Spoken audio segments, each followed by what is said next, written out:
हाथों का नीचे शेर खोजे इंसान का घाव और ये बुलेट छप्पर मारे सीढ़ी को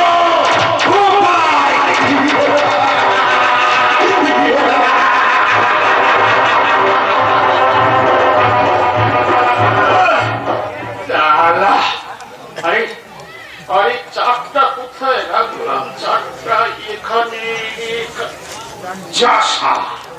মনে আছে চার ভুলেছি, এখন চাক কোথায় পাবো?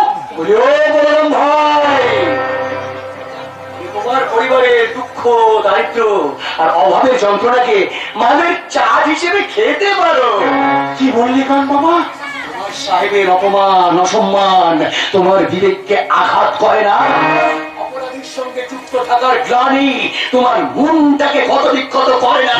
যদি পারো তাহলে সেই সব নেগেটিভ আঘাত গুলোকে মদের সাথে চিবিয়ে চিবিয়ে খাও। ভাই, দেশের 15 থেকে 70 বছর বয়সের মানুষরা কেউ নেশাগ্রস্ত, কেউ টাকার নেশায়, কেউ মদের নেশায়, কেউ গাঁজা হেরোইনের নেশায় ছুটে বেড়াচ্ছে। আবার কিছু মানুষ জানোয়ার, তারা নারী মাংসের লোভে ছুটে বেড়াচ্ছে। তারা সারা জীবন ছুটেই চলেছে। আনতে তারা জানে না। সরকার দেবতার মদের দোকানের লাইসেন্স আর বারের লাইসেন্স দিচ্ছে। মানুষ সেখানে পতঙ্গের মতো জড়ো হচ্ছে। সাময়িক আনন্দের জন্য মানুষ পারে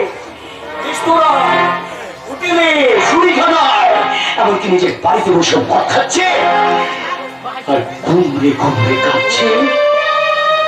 তাদের পরিবারের দুঃখ বেদনা হাহাকার। তোমার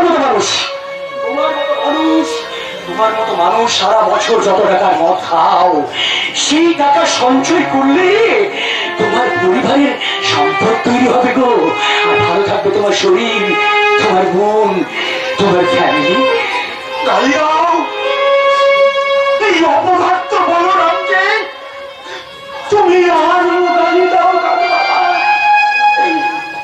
এই বুকের ভিতরে জমা হয়ে থাকা যন্ত্রণা তুমি বুঝছো না। তোমার যন্ত্রণা বোঝার আমি কে? তুমি নিজেই তোমার যন্ত্রণার কারণ। তুমি বন্ধ গলিপথকে নিজের জীবনের রাস্তা বেছে নিয়েছো, সেখানে তো অন্ধকার থাকবেই। তুমি রাজপথ ধরো, আরো উজ্জ্বল রাজপথ। আমি বুঝেছি কান বাবা, তোমার ইঙ্গিত আমি মর্মে অনুভব করতে পেরেছি। আমি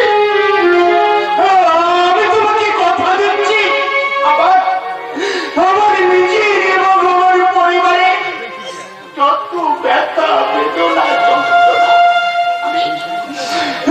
আমি নিজেই মুছে দেব, নিজেই মুছে দেব, নিজেই মুছে দেব।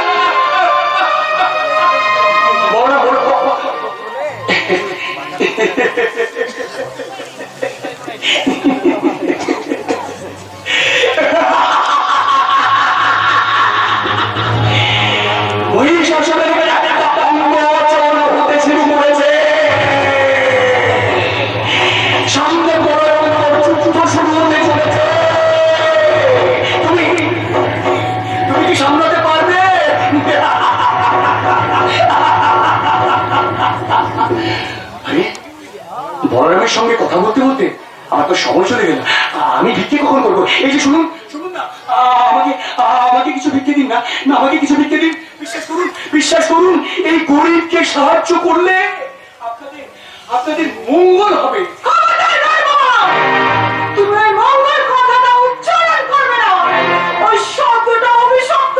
কেন গো পূজা দিদি? বলি তোমার কি বৃহস্পতির দশা চলছে?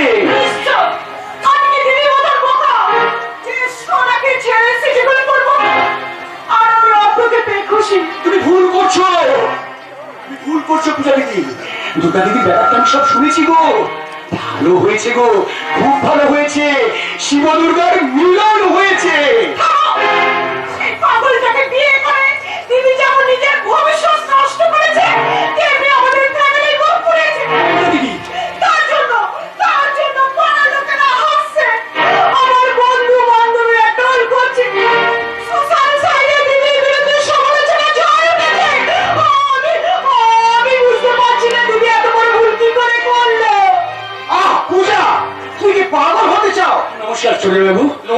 বাবা, দেখো না, পার্কে বেড়াতে এসে অব্দি ওই একটাই কথা বলে চলেছে, দিদি কেন ভুল করলো।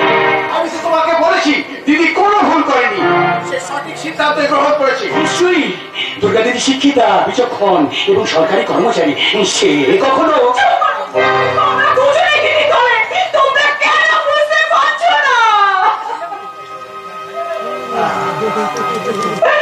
কাল রাতে সেই দুর্ঘটনার পর মা প্রায় বোমা হয়ে গেছে। আর আমি কারোর সামনে মুখ দেখাতে পারছি না। মুখ দেখাবে না, তাহলে দুর্গাদিকে তুমি আসামি ভাবতে পারো না। তোমাকে তো বলেছি সব ঠিকঠাকই চলছিল, তারপর দুর্গাদির মোবাইলে একটা ফোন আসলো, আর ফোন আসার পরে দুর্গাদির সিদ্ধান্ত বদল করেছে। ও, তার মানে কাল রাতে সেই ফোনটাই আসল ক্রিমিনাল। আরে আমি তো সেই ফোনটাকে গুরুত্ব দিইনি। এবার ভাবতে বসো, কে ফোন করলো, কোথা থেকে ফোন করলো, যত সব পাবে না গো, পাবে না গো পূজা দিদি, পাবে না। কাল রাত্রে কি ফোনটা করেছিল তোমরা কেউ খুঁজে পাবে না, সেটা একমাত্র জানে আমাদের দুর্গা দিদি গো।